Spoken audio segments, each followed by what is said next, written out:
പിതാവിനും പുത്രനും പരിശുദ്ധാറുഹായിക്കും സ്തുതി ആദിയിലെ പോലെ എപ്പോഴും എപ്പോഴും എന്നേക്കും തന്നെ ആമേൻ. ദൈവവചനം ശ്രദ്ധിക്കാനായി വന്നിരിക്കുന്ന ദൈവജനമേ, ദൈവത്തിൻ്റെ ആത്മാവ് നിങ്ങളോട് വ്യക്തിപരമായി ഇന്ന് സംസാരിക്കുമ്പോൾ കർത്താവ് എന്നോട് ഇടപെടുന്നു എന്നുള്ള അവബോധത്തോടെ വചനത്തെ ഹൃദയത്തിൽ വഹിക്കാൻ ദൈവത്തിൻ്റെ പരിശുദ്ധാത്മാവ് നിങ്ങളുടെ ഉള്ളങ്ങളെ തുറക്കട്ടെ എന്ന് പ്രാർത്ഥിക്കുന്നു. വിശുദ്ധ മത്തായി എഴുതിയ സുവിശേഷം 17-ാം അധ്യായത്തിൻ്റെ 22 മുതൽ 27 വരെയുള്ള വചനഭാഗം നിങ്ങളുടെ ശ്രദ്ധയിലേക്ക് ക്ഷണിക്കുന്നു. വിശുദ്ധ മത്തായി 17-ന്റെ 22 മുതൽ 27 വരെ. 2 സംഭവങ്ങളാണ് ഈ വചനഭാഗത്ത് നമ്മൾ കാണുന്നത്. 22, 23 എന്ന 2 വാക്യങ്ങൾ ക്രിസ്തു ഗലീലയിലായിരിക്കുമ്പോൾ ക്രിസ്തുവും ശിഷ്യന്മാരും തമ്മിൽ നടക്കുന്ന ഒരു സംഭാഷണമാണ് കാണിക്കുക. 24 മുതൽ 27 വരെയുള്ള വാക്യങ്ങൾ ക്രിസ്തു കഫർനഹൂമിൽ എത്തിക്കഴിയുമ്പോൾ തൻ്റെ ശിഷ്യന്മാരുമായിട്ട് നടക്കുന്ന ഒരു കമ്മ്യൂണിക്കേഷനാണ് കാണിക്കുക. ഈ 2 സംഭാഷണങ്ങൾ, ആ സംഭാഷണങ്ങളോടുള്ള തൻ്റെ ശിഷ്യന്മാരുടെ ചില പ്രതികരണങ്ങൾ, ആ പ്രതികരണങ്ങളോടുള്ള ക്രിസ്തുവിൻ്റെ ചില മനോഭാവങ്ങൾ, ഇതൊക്കെയാണ് ഞാൻ ഈ വചനഭാഗത്ത് നിങ്ങളോട് സംവദിക്കാൻ താല്പര്യപ്പെടുന്നത്. തുറന്ന മനസ്സോടെ തമ്പുരാൻ്റെ സ്വരത്തിനായി നമുക്ക് കാതോർക്കാം. ആദ്യ ഭാഗം ഞാൻ എടുക്കട്ടെ. 22, 23 വാക്യങ്ങൾ. അവർ ഗലീലായിൽ സഞ്ചരിക്കുമ്പോൾ യേശു അവരോട്, മനുഷ്യപുത്രൻ മനുഷ്യരുടെ കയ്യിൽ ഏൽപ്പിക്കപ്പെടാറായിരിക്കുന്നു. അവർ അവനെ കൊല്ലുകയും 3-ാം നാൾ അവൻ ഉയർത്തെഴുന്നേൽക്കുകയും ചെയ്യും എന്ന് പറഞ്ഞു. അവരോ ഏറ്റവും ദുഃഖിച്ചു. ശ്രദ്ധിക്കാം, തനിക്ക് സംഭവിക്കാനിരിക്കുന്ന നിർണായകമായ 3 കാര്യങ്ങളെക്കുറിച്ചാണ് ക്രിസ്തു തൻ്റെ ശിഷ്യന്മാരോട് സംസാരിക്കുന്നത്. ഒന്ന്, താൻ പറയുകയാണ് മനുഷ്യപുത്രൻ മനുഷ്യരുടെ കയ്യിൽ ഏൽപ്പിക്കപ്പെടാൻ പോകുന്നു. ഒന്നാമത്തെ കാര്യം. 2, അവർ അവനെ കൊല്ലും. ഇതാണ് രണ്ടാമത്തെ കാര്യം. മൂന്നാമത്തെ കാര്യം, 3-ാം നാൾ അവൻ ഉയർത്തെഴുന്നേൽക്കും. അതാണ് 3-ാമത്തെ കാര്യം. അപ്പോൾ ഈ 3 കാര്യങ്ങളാണ് ക്രിസ്തു സംസാരിക്കുക. 1, ഞാൻ പിടിക്കപ്പെടും. 2, താൻ കൊല്ലപ്പെടും. 3, താൻ ഉയർത്തെഴുന്നേൽക്കും. 3 കാര്യങ്ങളാണ്. ഇത് കേട്ടപ്പോൾ ശിഷ്യന്മാർ ദുഃഖിച്ചു എന്നാണ് പറയുക. ഏതെല്ലാം കാര്യങ്ങൾ കേട്ടപ്പോഴാണ് ശിഷ്യൻ ദുഃഖിക്കുന്നത്? ഞാൻ പറഞ്ഞല്ലോ 3 കാര്യങ്ങളാണ് ക്രിസ്തു പറഞ്ഞത്. പക്ഷേ ഇതിനകത്ത് ശിഷ്യൻ്റെ ദുഃഖം കടന്നു വരുന്ന വഴി നമ്മൾ ശ്രദ്ധിക്കണം. ഈ 3 കാര്യങ്ങളിൽ ഒന്നാമത്തെ കാര്യം, മനുഷ്യപുത്രൻ മനുഷ്യരുടെ കൈകളിൽ ഏൽപ്പിക്കപ്പെടും. മനുഷ്യൻ അവനെ പിടിക്കും. ശരിയാണ്. ഇത് കേട്ടപ്പോൾ ശിഷ്യന്മാർ ദുഃഖിച്ചു. രണ്ടാമത്തെ കാര്യം, എന്നെ അവർ പിടിച്ച് കൊല്ലും. ഇത് കേട്ടപ്പോൾ അവർ ദുഃഖിച്ചു. മൂന്നാമത്തെ കാര്യം, 3-ാം നാൾ ഉയർത്തെഴുന്നേൽക്കും. ഇത് കേട്ടപ്പോഴും ശിഷ്യന്മാർ ദുഃഖിച്ചു. ഇത് വളരെ ശ്രദ്ധിക്കേണ്ട ഒരു കാര്യമാണ്. യേശു പറഞ്ഞ 3 കാര്യങ്ങളിൽ ആദ്യത്തെ 2 കാര്യങ്ങൾ ദുഃഖത്തിന് സാധ്യതയുള്ള 2 കാര്യങ്ങളാണ്. 1, പിടിക്കപ്പെടുക. 2, കൊല്ലപ്പെടുക. എന്നാൽ 3-ാമത്തെ കാര്യം ഉയർത്തെഴുന്നേൽക്കുക. അത് ദുഃഖത്തിൻ്റെ ഒരു കാര്യമല്ല, അത് സന്തോഷത്തിൻ്റെ ഒരു കാര്യമാണ്. ഒരർത്ഥത്തിൽ പറഞ്ഞാൽ ആദ്യത്തെ 2 ദുഃഖങ്ങളെയും ഇല്ലാതെയാക്കുന്ന ഒരു കാര്യമാണ്. കാരണം ഉയർത്തെഴുന്നേറ്റ് കഴിഞ്ഞാൽ പിന്നെ പിടിച്ചു എന്ന് പറയുന്ന ഒരു കാര്യത്തിൻ്റെ ദുഃഖം അപ്രസക്തമായി. ഉയർത്തെഴുന്നേറ്റ് കഴിഞ്ഞാൽ പിന്നെ കൊല്ലപ്പെട്ടു എന്ന് പറയുന്ന വിഷയത്തിന്മേലുള്ള ദുഃഖവും അപ്രസക്തമായി. അവിടെ ഉയർത്തെഴുന്നേറ്റു എന്ന് പറയുന്ന ഘടകം ആദ്യത്തെ 2 ദുഃഖങ്ങളെയും അപ്രസക്തമാക്കുന്ന ഘടകമാണ്. പക്ഷെ എന്നിട്ടും ശിഷ്യന്മാർ ദുഃഖിച്ചു. കാരണം എന്താണ്? കാരണം മറ്റൊന്നുമല്ല, ശിഷ്യൻ ഈ 3 കാര്യങ്ങൾ കേൾക്കുകയാണ്. 1, പിടിക്കപ്പെട്ടു. 2, കൊല്ലപ്പെട്ടു. 3, ഉയർത്തെഴുന്നേറ്റു. ഈ 3 കാര്യത്തെയും അവൻ്റെ മാനുഷികമായ ബുദ്ധിയിൽ ഒരു മനനം ചെയ്യൽ അവൻ്റെ ഹൃദയത്തിൽ നടക്കുന്നു. എന്നിട്ടോ അവിടെയും അവൻ അതിനൊരു തരംതിരിവ് കൊണ്ടുവരുന്നുണ്ട്. പ്രായോഗികം, അപ്രായോഗികം എന്ന തരംതിരിവ് ഏതൊക്കെയാണ്? പിടിക്കപ്പെടുക, യേശുക്രിസ്തു പിടിക്കപ്പെടുക. ശിഷ്യൻ ആലോചിച്ചപ്പോൾ ശരിയാണ്, സാധ്യതയുള്ള കാര്യമാണ്. ക്രിസ്തു പിടിക്കപ്പെടാൻ സാധ്യതയുണ്ട്, ഒരു സംശയമില്ല. യേശുക്രിസ്തു പിടിക്കപ്പെടാൻ സാധ്യതയുണ്ട്. കാരണം ക്രിസ്തുവിൻ്റെ അത്ഭുത പ്രവൃത്തികളിലും ക്രിസ്തുവിൻ്റെ ഉപദേശങ്ങളിലും ഒന്നും അത്ര കണ്ടങ്ങ് പിടിക്കാത്ത ജനസമൂഹം യേശുക്രിസ്തുവിനെ എങ്ങനെ കൊടുക്കാമെന്ന് അന്വേഷിച്ച് നടക്കണം. യെരുശലേമിൽ ഇനി ക്രിസ്തു ചെന്ന് കഴിഞ്ഞാൽ യേശുവിനെ പിടിക്കുമെന്ന കാര്യങ്ങൾ ഏകദേശം ക്ലിയറാണ്. ഈ ഒരു പശ്ചാത്തലം നിലനിൽക്കുമ്പോൾ പിടിക്കപ്പെടും എന്ന വാക്ക് അത് സംഭവിക്കാൻ എല്ലാ സാഹചര്യങ്ങൾ കൊണ്ടും സാധ്യതയുണ്ട്. അതുകൊണ്ട് അത് നടക്കാൻ സാധ്യതയുള്ള കാര്യമാണെന്നുള്ളതുകൊണ്ട് അവർ ദുഃഖിച്ചു. 2, കൊല്ലപ്പെടും. സത്യത്തിൽ ഇവർ ആഗ്രഹിക്കുന്നില്ല, യേശുക്രിസ്തു കൊല്ലപ്പെടണമെന്ന് ഇവർ ആഗ്രഹിക്കുന്നില്ല. പക്ഷേ അത് സാധ്യതയുള്ള കാര്യമാണ്. യേശുക്രിസ്തു പിടിക്കപ്പെട്ടാൽ ക്രിസ്തുവിനെ എങ്ങനെയും ഇല്ലായ്മ ചെയ്യാൻ ഈ മത നേതാക്കന്മാർ ശ്രമിക്കുമെന്നുള്ള കാര്യത്തിന് യാതൊരു സംശയവുമില്ല. അപ്പം അതുകൊണ്ട് ക്രിസ്തുവിനെ ഇല്ലായ്മ ചെയ്യാനായിട്ട് ഈ ഒരു സമൂഹം ശ്രമിക്കും എന്ന് ഈ ശിഷ്യന്മാർക്ക് അറിയാവുന്നതുകൊണ്ട് കൊല്ലപ്പെടും, അതും സംഭവിക്കാൻ സാധ്യതയുള്ള കാര്യമാണ്. അതുകൊണ്ട് ദുഃഖിച്ചു. എന്നാൽ താൻ 3-ാം നാൾ ഉയർത്തെഴുന്നേൽക്കും എന്ന് പറയുന്ന 3ാമത്തെ സ്റ്റേറ്റ്മെൻറ്റ്, ഇത് അങ്ങോട്ട് സാധ്യതയുള്ളൊരു കാര്യമായിട്ട് ശിഷ്യന്മാരുടെ മനസ്സിൽ അനുഭവപ്പെടുന്നില്ല. അത് യേശുക്രിസ്തുവിൻ്റെ ഒരു പ്രത്യാശയായിട്ട് മാത്രമേ അവർക്ക് കാണാൻ കഴിയുന്നുള്ളൂ. കാരണം അതൊരിക്കലും നടക്കാൻ സാധ്യതയുണ്ട് എന്ന് അവരുടെ ഹൃദയത്തിൽ തോന്നുന്നില്ല.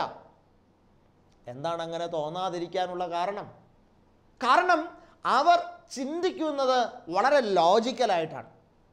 അവർ ചിന്തിക്കുന്നത് വളരെ സയൻറ്റിഫിക്കലായിട്ടാണ്.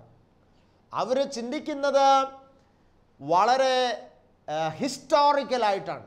എന്ന് പറഞ്ഞാൽ ചരിത്രത്തിൽ അങ്ങനൊരു സംഭവം ഉണ്ടായിട്ടില്ല. മരിച്ചുപോയ ഒരാൾ ഉയർത്തെഴുന്നേൽക്കുക എന്ന് പറയുന്ന സംഭവം ഉണ്ടായിട്ടില്ല.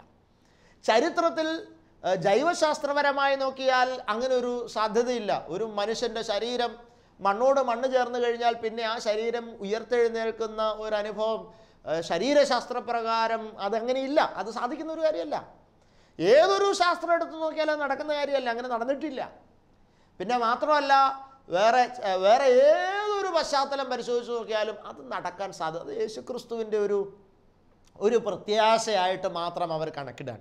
അതുകൊണ്ട് തന്നെ അവരുടെ മനസ്സ് ഗൗരവം കൊടുക്കുന്നത് സംഭവിക്കാൻ സാധ്യതയുണ്ട് എന്ന് അവർക്ക് തോന്നുന്ന ആദ്യത്തെ 2 വിഷയങ്ങളിലാണ് എന്നുള്ളതാണ്. പ്രിയപ്പെട്ടവരെ, ഇത് നമ്മളുടെ ദുഃഖങ്ങളുടെയും കാരണം ഈ പറഞ്ഞൊരാറ്റിറ്റ്യൂഡാണ്. നമ്മളിൽ പലരും ദുഃഖമുള്ളവരാണ്. എന്നെ കേൾക്കുന്ന നിങ്ങളിൽ പലരും ജീവിതത്തിൽ വിവിധ തരത്തിലുള്ള ദുഃഖങ്ങൾ അനുഭവിച്ച് ജീവിക്കുന്ന ആൾക്കാരാണ്. എല്ലാ ദുഃഖത്തിൻ്റെയും പിന്നിൽ ഈ ഒരു കാരണം കിടക്കുന്നുണ്ട്. ഏത് കാരണം?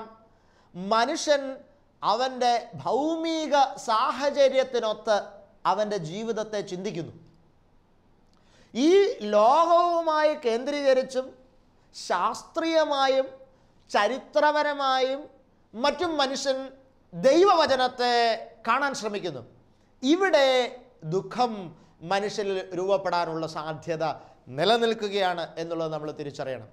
ഒരു മനുഷ്യൻ്റെ ജീവിതത്തിൽ നിന്ന് ദുഃഖത്തെ മാറ്റാൻ കഴിയുന്ന ഏക ഘടകം എന്ന് പറയുന്നത് ദൈവരാജ്യത്തെക്കുറിച്ചുള്ള തിരിച്ചറിവാണ്. ദൈവരാജ്യത്തെക്കുറിച്ചുള്ള അവബോധത്തിൽ ഒരു മനുഷ്യൻ ജീവിക്കുകയാണെങ്കിൽ, തൻ്റെ ജീവിത മനോഭാവങ്ങൾ രൂപപ്പെടുത്തുകയാണെങ്കിൽ, അവനെ സംബന്ധിച്ചിടത്തോളം അവന് ദുഃഖത്തെ സമൂലം അവൻ്റെ ജീവിതത്തിൽ നിന്ന് ഇല്ലാതെയാക്കാനായിട്ട് അവന് സാധിക്കും എന്നുള്ളത് നമ്മൾ തിരിച്ചറിയണം. മാനുഷികമായ സാധ്യതകൾക്ക് അപ്പുറമായി ദൈവികമായ സാധ്യത നിലനിൽക്കുന്നു എന്നുള്ള ആ തിരിച്ചറിവ് ശക്തമായി നമ്മുടെ ഹൃദയത്തെ ഭരിക്കുമ്പോൾ ദുഃഖം നമ്മിൽ നിന്ന് മാറിപ്പോകുന്നു. ഇവിടെ ഉയർത്തെഴുന്നേൽപ്പ് എന്ന് പറയുന്ന കാര്യത്തെ ഒരു സാധ്യതയായി ശിഷ്യന്മാർ കാണുന്നില്ല. അത് വെറും ഒരു വിശ്വാസമായി, ഒരു പ്രത്യാശയായി, ഒരു പ്രതീക്ഷയായി അതിനെ അങ്ങോട്ട് ചുരുക്കിയെടുക്കുന്ന ഒരു മൈൻഡ് അവരുടെ ഹൃദയത്തിൽ നിലനിന്നിരുന്നു എന്നുള്ളത് കൊണ്ടാണ് ദുഃഖമായിട്ട് ക്രിസ്തുവിൻ്റെ കമ്മ്യൂണിക്കേഷൻ അവർക്ക് പരിണമിച്ചത് എന്നുള്ളതാണ്. യെസ്, ഈ 2 വാക്യങ്ങളുടെ ആ സന്ദേശം അവിടെ നിൽക്കട്ടെ. ഇനി ഞാനിതിൻ്റെ 2ാം ഭാഗത്തേക്ക് പോവാണ്. അത് കഫർനഹൂമിൽ നടക്കുന്ന സംഭവമാണ്. ആ സംഭവം ചുരുക്കത്തിൽ ഇങ്ങനെയാണ്. ദേവാലയ നികുതി പിരിക്കുന്ന ആളുകൾ പത്രോസ്ലീഹായുടെ അടുത്ത് വന്നിട്ട് ചോദിക്കുകയാണ്, നിങ്ങളുടെ ഗുരു ദ്വിദ്രഹ്മപ്പണം കൊടുക്കുന്നില്ലയോ എന്ന് ചോദിക്കുകയാണ്. ദ്രഹ്മപ്പണം കൊടുക്കുന്നില്ലയോ, ടാക്സ് കൊടുക്കുന്നില്ലയോ, പള്ളിക്ക് കൊടുക്കാനുള്ള പള്ളിഭോഗം കൊടുക്കുന്നില്ലയോ എന്നുള്ള ഒരു ചോദ്യമാണ് ഇവിടെ ഉന്നയിക്കുക. അപ്പോൾ ശിഷ്യൻ, അതായത് പത്രോസ്, ചാടിക്കേറി ഒരു മറുപടിയും പറഞ്ഞു. അതിന് ഉവ്വ് എന്ന് മറുപടിയും പറഞ്ഞു. പ്രിയപ്പെട്ടവരെ, ഇവിടെ ഒരു ക്രൈസിസ് ഈ ശിഷ്യന് നേരിടേണ്ടി വരികയാണ്. ക്രൈസിസ് മറ്റൊന്നുമല്ല, തൻ്റെ അടുക്കൽ വന്ന് ഈ ദേവാലയ നികുതി പിരിക്കുന്ന ആൾക്കാർ ഒരു ചോദ്യം ചോദിക്കുന്നു, നിങ്ങളുടെ ഗുരു ടാക്സ് കൊടുക്കൂ. ശിഷ്യനെ സംബന്ധിച്ചിടത്തോളം അതൊരു അല്പം ഒരു ക്രൈസിസ് തന്നെയാണ്. കാരണം യേശുക്രിസ്തുവിൻ്റെ നിലപാട് ഈ വിഷയത്തിൽ എന്താണ് എന്നുള്ളത് അവർക്കറിയില്ല, ശിഷ്യനറിയില്ല. യേശുക്രിസ്തു എല്ലാ കാര്യത്തിനും വ്യക്തമായ ഒരു നിലപാടുള്ളവനാണെന്നുള്ളത് ശിഷ്യനറിയാം. ഈ വിഷയത്തിൽ ക്രിസ്തുവിൻ്റെ നിലപാട് എന്തായിരിക്കും എന്ന് ശിഷ്യൻ അറിയാനും പാടില്ല, പത്രോസിന് അറിയാനും പാടില്ല. എങ്കിലും അവിടെ തൻ്റെ ഗുരുവിന് ഒരു ക്രൈസിസ് ഉണ്ടാകരുത് എന്ന് ശിഷ്യൻ്റെ മനസ്സ് ആഗ്രഹിക്കുകയാണ്. കാരണം ഇനി ഇല്ല എന്നെങ്ങാനും പറഞ്ഞാൽ, അല്ലെങ്കിൽ അതൊന്ന് ആലോചിക്കട്ടെ, ചോദിക്കട്ടെ എന്നെങ്ങാനും പറഞ്ഞാൽ ഈ കേൾക്കുന്നവൻ്റെ റെസ്പോൺസ് അത് എങ്ങനെയായിരിക്കും എന്നുള്ളതിനെക്കുറിച്ച് പത്രോസിന് വലിയ ധാരണയൊന്നുമില്ല. അല്ലെങ്കിൽ തന്നെ യേശുക്രിസ്തുവിനെ കുരിശിൽ തറയ്ക്കാൻ വകുപ്പ് തേടി നടക്കുന്നവരാണ് ഇവരൊക്കെ എന്ന് പത്രോസിന് അറിയുകയും ചെയ്യാം. അതുകൊണ്ട് അവിടെ ഒരു ക്രൈസിസ് ഒഴിവാക്കാനും തൻ്റെ ഗുരുവിനെ പ്രൊട്ടക്റ്റ് ചെയ്യാനും നടത്തുന്ന ഒരു ശ്രമം ശിഷ്യൻ്റെ ഒരു ചുരുങ്ങിയ മനസ്സിൽ നിന്ന് രൂപപ്പെടുകയാണ്. വാസ്തവത്തിൽ പത്രോസ് സംരക്ഷിച്ചിട്ടൊന്നും വേണ്ട യേശുക്രിസ്തുവിനെ സംരക്ഷിക്കപ്പെടാൻ. അല്ല, പത്രോസ് സംരക്ഷിക്കാൻ ശ്രമിച്ചാൽ പോലും ക്രിസ്തുവിൻ്റെ സംരക്ഷണം അതിലൊന്നും ഒതുങ്ങി നിൽക്കില്ല. പത്രോസ് ഉൾപ്പെടെയുള്ളവർ വാളെടുത്ത് ഭടൻ്റെ കാത് വെട്ടി യേശുക്രിസ്തുവിനെ സംരക്ഷിക്കാൻ ശ്രമിച്ചതാണല്ലോ ഗത്സമനയിൽ.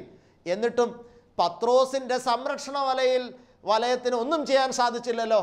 പത്രോസിൻ്റെ വാളുകൾക്ക് ക്രിസ്തുവിനെ സംരക്ഷിക്കുന്നതിലൊന്നും ചെയ്യാൻ സാധിച്ചില്ലല്ലോ. അത് വളരെ ഗൗരവമായും തിരിച്ചറിയണം. ക്രിസ്തുവിൻ്റെ ജീവിതത്തിൽ ഒന്ന് നടക്കുന്നത് ദൈവപിതാവിൻ്റെ തീരുമാനപ്രകാരമാണ്, പത്രോസിൻ്റെ സംരക്ഷണ പ്രകാരമല്ല എന്നുള്ളത് പത്രോസിന് തിരിച്ചറിയാൻ കഴിയാതെ പോയി. ഉവ്വ് എന്നുള്ള ഉത്തരം പത്രോസ് പറയുമ്പോഴും ഈ ഒരു പ്രശ്നം നിലനിൽക്കുകയാണ്. ഞാൻ ഈ പറഞ്ഞ വാക്കിനകത്ത് ഒരുപാട് ആന്തരിക അർത്ഥങ്ങൾ വായിക്കാനുണ്ട്. ഇന്ന് പലപ്പോഴും സമുദായങ്ങളൊക്കെ ക്രിസ്തുവിൻ്റെ സംരക്ഷണം ഏറ്റെടുത്തിരിക്കുന്ന ഒരു സാഹചര്യം നിലവിലുണ്ട്. പ്രാർത്ഥനാ കൂട്ടായ്മകൾ പലരും യേശുക്രിസ്തുവിൻ്റെ സംരക്ഷണം ഏറ്റെടുത്തിരിക്കുന്ന ഒരു സാഹചര്യം നിലവിലുണ്ട്. അതായത് ചില സമുദായക്കാർ വിശ്വസിക്കുന്നു അവരാണ് ക്രിസ്തുവിനെ സംരക്ഷിക്കുന്നത്, അവരാണ് ക്രിസ്തുവിനെ നിലനിർത്തുന്നത് എന്നുള്ള ഒരു തോന്നലാണ് പലർക്കുള്ളത്. ചില പ്രാർത്ഥനാ കൂട്ടായ്മക്കാരുടെ വിചാരം, ചില ധ്യാന കേന്ദ്രക്കാരുടെ വിചാരം അവരാണ് യേശു ക്രിസ്തുവിനെ പ്രൊട്ടക്റ്റ് ചെയ്ത് കൊണ്ടുപോകുന്നതെന്നുള്ളതാണ്. ചില സുവിശേഷ പ്രസംഗകരുടെ വിചാരം അവരുടെ കരവലയത്തിലും അവരുടെ വാക്കുകളിലുമാണ് ക്രിസ്തു പ്രൊട്ടക്റ്റ് ചെയ്യപ്പെട്ട് നിൽക്കുന്നത് എന്നുള്ളൊരു തോന്നലാണ്.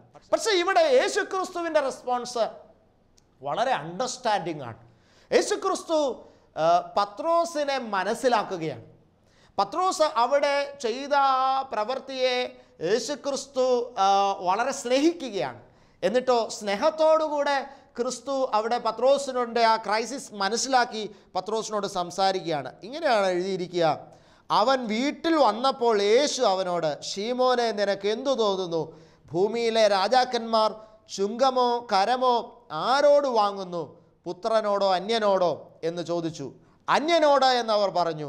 യേശു അവനോട്, അപ്പോൾ പുത്രന്മാർ ഒഴിവുള്ളവരല്ലോ, എങ്കിലും നാം അവർക്ക് ഇടർച്ച വരുത്താതിരിക്കേണ്ടതിന് കടലിൽ ചെന്ന് ചൂണ്ടലിട്ട് ആദ്യം കിട്ടുന്ന മീനിനെ എടുക്കുക, അതിൻ്റെ വായ് തുറക്കുമ്പോൾ കിട്ടുന്ന ചതുർദ്രഹ്മപ്പണം കാണും, അതെടുത്ത് എനിക്കും നിനക്കും വേണ്ടി കപ്പം കൊടുക്കുക എന്നാണ് പറയുക. പ്രിയപ്പെട്ടവരെ, ശ്രദ്ധിക്കണം. ഇവിടെ ക്രിസ്തു പത്രോസിൻ്റെ ആ സാഹചര്യം മനസ്സിലാക്കി സംസാരിക്കുകയും ക്രിസ്തു പത്രോസിനോട് പറയുകയാണ്, നീ കടലിൽ പോയി ചൂണ്ടലിട്ട് ഒരു മത്സ്യത്തെ പിടിക്കുക, ആ മത്സ്യത്തിൻ്റെ വായിൽ പണമുണ്ടാകും, ആ പണം നീ എനിക്കും നിനക്കും വേണ്ടി കൊടുക്കുക. യേശുക്രിസ്തു ഒരുപാട് അടയാളങ്ങൾ പ്രവർത്തിച്ചിട്ടുള്ളത് തിരുവചനത്തിൽ നമ്മൾ കാണുന്നുണ്ട്. പക്ഷേ ഇപ്രകാരമുള്ളൊരടയാളം അപൂർവമാണ്, അതങ്ങനെ കാണുന്നില്ല വചനത്തിൽ എന്നുള്ളത് വളരെ ശ്രദ്ധിക്കേണ്ടതാണ്. എന്താണ് ഈ അടയാളത്തിൻ്റെ ഒരു പ്രത്യേകത?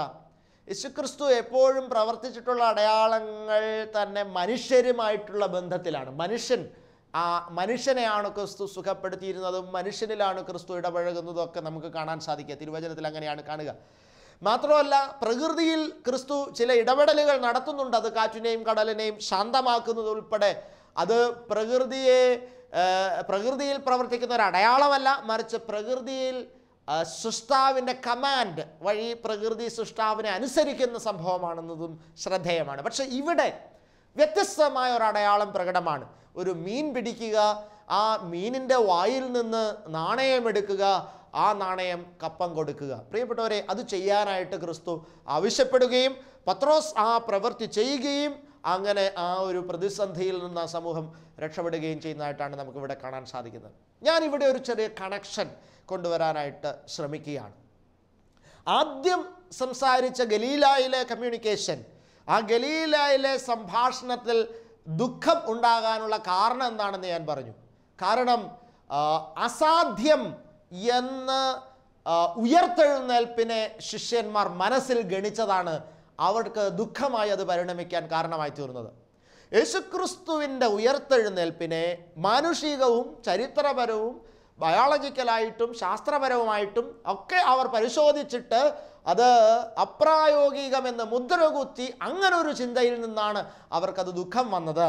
പ്രിയപ്പെട്ടവരെ, ആ ഇഷ്യൂ അവിടെ നിൽക്കുന്നു. ഇവിടെയാണ് ക്രിസ്തു രണ്ടാമത്തെ ഒരു കാര്യം കൊണ്ടുവരിക. എന്താണ്? മീൻ പിടിച്ചിട്ട് അതിൻ്റെ നാവിൽ നിന്ന് നാണയമെടുക്കുക എന്ന് പറയുന്നൊരു സന്ദേശം. പ്രിയപ്പെട്ടവരെ, അവിടെ എന്താണ് ക്രിസ്തു പങ്കുവയ്ക്കാൻ ആഗ്രഹിക്കുന്നത്? മനുഷ്യനാൽ പിടിക്കപ്പെട്ട് മനുഷ്യനാൽ അടക്കപ്പെട്ട യേശു ക്രിസ്തു ഉയർത്തെഴുന്നേൽക്കുന്നു എന്നുള്ളതാണ് ശിഷ്യൻ്റെ വിഷയം. അതിലാണ് ശിഷ്യന് കൺഫ്യൂഷൻ.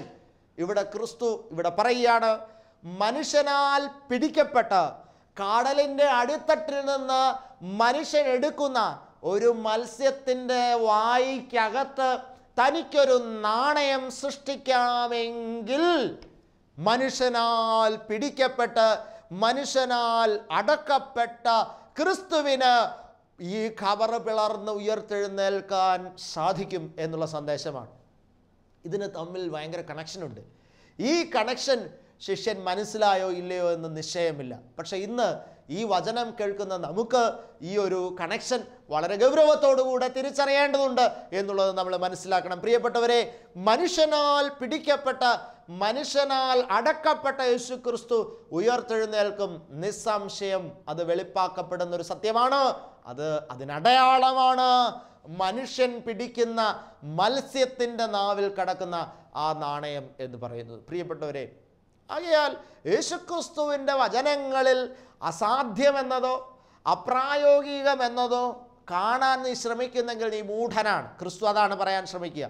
അങ്ങനെയെങ്കിൽ നിന്റെ അവസ്ഥ വളരെ പരിതാപകരമാണ്. ക്രിസ്തു അതാണ് സംസാരിക്കുക. അതുകൊണ്ട് പ്രിയ സഹോദര, നീ കർത്താവിൻ്റെ വചനത്തെ ഗൗരവത്തോടുകൂടെ കാണുകയും കർത്താവിൻ്റെ വചനത്തിൻ്റെ വില, അത് പറയുന്നവൻ ആരാണ് എന്ന് തിരിച്ചറിഞ്ഞുകൊണ്ട് സകല ശാസ്ത്രങ്ങൾക്കും അതീതനായവൻ, സകല ചരിത്രങ്ങൾക്കും അതീതനായവൻ, ചരിത്രത്തെ പോലും തൻ്റെ ജീവൻ കൊണ്ട് വിഭജിച്ച് AD എന്നും BC എന്നും പറഞ്ഞ് പകുത്തു നിർത്തിയിരിക്കുന്നവൻ, ചരിത്രത്തിൻ്റെ മധ്യത്തിൽ ഇതാ ക്രൂശിൽ തൂങ്ങപ്പെട്ടവൻ, ആ ക്രിസ്തുവാണ് സംസാരിക്കുന്നതെന്ന് തിരിച്ചറിഞ്ഞുകൊണ്ട് ക്രിസ്തുവിൻ്റെ പല വചനങ്ങളെ നിങ്ങൾ വിശ്വസിച്ചാൽ നിങ്ങളുടെ ദുഃഖങ്ങൾ അതിജീവിക്കാൻ അത് മാത്രം മതി എന്നുള്ള ശക്തമായൊരു സന്ദേശമാണ് ഈ തിരുവചന ഭാഗം നിങ്ങളുടെ മുന്നിൽ നൽകുന്നത്. ദൈവത്തിൻ്റെ പരിശുദ്ധാത്മാവ് ഈ വചനഭാഗത്തിലൂടെ ആഴമായൊരു വെളിച്ചം നിങ്ങളുടെ ഉള്ളിൽ പകരട്ടെ. പുതിയ സൃഷ്ടിയുടെ ദൈവാനുഭവത്തിലേക്ക് നിങ്ങളെ നയിക്കട്ടെ എന്ന് മാത്രം പ്രാർത്ഥിച്ചുകൊണ്ട് വചന ശുശ്രൂഷ അവസാനിപ്പിക്കുന്നു. ഒരു നിമിഷം നമുക്ക് പ്രാർത്ഥിക്കാം. കരുണാസമ്പന്നനായ തമ്പുരാനെ, കേൾപ്പിച്ച ജീവൻ്റെ വചനങ്ങൾക്കായി നന്ദി നിറഞ്ഞ ഹൃദയത്തോടെ ഞങ്ങൾ അങ്ങയെ സ്തുതിക്കുന്നു. തമ്പുരാനെ, ഞങ്ങളുടെ ഉള്ളം കടന്നു പോകുന്ന വഴികൾ അങ്ങേക്ക് വ്യക്തമായി അറിയാമല്ലോ. ശിഷ്യന്മാരുടെ മനസ്സിൽ ഉയർത്തെഴുന്നേൽപ്പ് എന്ന സത്യം വിശ്വസിക്കാനാകാത്തതുകൊണ്ട് ആദ്യം പറഞ്ഞ 2 വിഷയങ്ങൾ, അങ്ങ് പിടിക്കപ്പെടുമെന്നും കൊല്ലപ്പെടുമെന്നും പറഞ്ഞ വിഷയങ്ങളിൽ അവർ ദുഃഖിച്ച് നിലനിൽക്കുന്നു. തമ്പുരാനെ, അവിടുത്തെ സാന്നിധ്യം കൂടെ ഇരിക്കണമേ. ഞങ്ങളുടെ ജീവിതത്തിലെയും ദുഃഖങ്ങളുടെ കാരണം പല കാര്യങ്ങളും അങ്ങ് പറയുന്നത് വിശ്വസിക്കാത്തതാണ് എന്ന സത്യം ഞങ്ങൾ തിരിച്ചറിയുന്നു. അത് ദ്രഹ്മപ്പണത്തിൻ്റെ ഉദാഹരണത്തിലൂടെ മനുഷ്യനാൽ പിടിക്കപ്പെട്ട് കടലിൽ നിന്നെടുക്കുന്ന മത്സ്യത്തിൻ്റെ നാവിൽ നാണയം സൃഷ്ടിക്കാമെങ്കിൽ മനുഷ്യനാൽ പിടിക്കപ്പെട്ട് അടക്കപ്പെടുന്ന ക്രിസ്തുവിന് ഉയർത്തെഴുന്നേൽക്കാനും കഴിയുമെന്ന ശക്തമായ അവബോധം ശിഷ്യൻ്റെ മനസ്സിലേക്ക് അവിടുന്ന് നൽകിയതുപോലെ ഞങ്ങളുടെ ഹൃദയങ്ങൾക്കും അവിടുന്ന് തീവ്രമായ വെളിച്ചവും ഉൾക്കാഴ്ചയും നൽകണമേ. അങ്ങേക്ക് അസാധ്യമായ ഒന്നുമില്ല എന്നുള്ള തിരിച്ചറിവ്, അപ്രായോഗികമെന്ന മാനുഷിക ബുദ്ധിയിൽ കരുതുന്നതെല്ലാം അവിടുത്തേക്ക് തികച്ചും പ്രായോഗികമാണ് എന്നുള്ള ശക്തമായൊരു വെളിച്ചം ഞങ്ങളുടെ ഹൃദയത്തിൽ നൽകണമേ. ഞങ്ങളുടെ ദുഃഖങ്ങളെ അങ്ങനെ അതിജീവിക്കാനുള്ള കരുത്ത് ഞങ്ങളുടെ ഹൃദയത്തിന് നൽകണമേ എന്ന് പ്രാർത്ഥിക്കുന്നു. തമ്പുരാനെ, ഈ വചനം കേട്ടുകൊണ്ടിരിക്കുന്ന മക്കളെ അവിടുന്ന് സ്പർശിക്കണമേ. അവരുടെ ഹൃദയങ്ങളിൽ ദുഃഖം തളം കെട്ടി നിൽക്കുന്നു. അത് അങ്ങയുടെ വചനങ്ങൾ പലതും വിശ്വസിക്കാത്തതുകൊണ്ടാണ് തിരിച്ചറിയുന്നു. ചില വചനങ്ങൾ വിശ്വസിച്ചാൽ ചില ജീവിതാനുഭവങ്ങളുടെ ദുഃഖം പൂർണ്ണമായിട്ടും ഇല്ലാതെയാകുമല്ലോ തമ്പുരാനെ. ആകയാൽ ആ വചനങ്ങളിലുള്ള വിശ്വാസത്തിൻ്റെ വെളിച്ചത്തിലേക്ക് ഈ ശ്രവിക്കുന്ന ജനത്തെ അവിടുന്ന് ആനയിക്കണമേ എന്ന് പ്രാർത്ഥിക്കുന്നു. എല്ലാ ദൈവകൃപ കൊണ്ടുവരെ നിറയ്ക്കണമേ. പരിശുദ്ധ മാതാവേ, വിശുദ്ധന്മാരെ പ്രാർത്ഥിക്കണമേ. പിതാവിൻ്റെയും പുത്രൻ്റെയും പരിശുദ്ധാത്മാവിൻ്റെയും നാമത്തിൽ തന്നെ. ആമേൻ.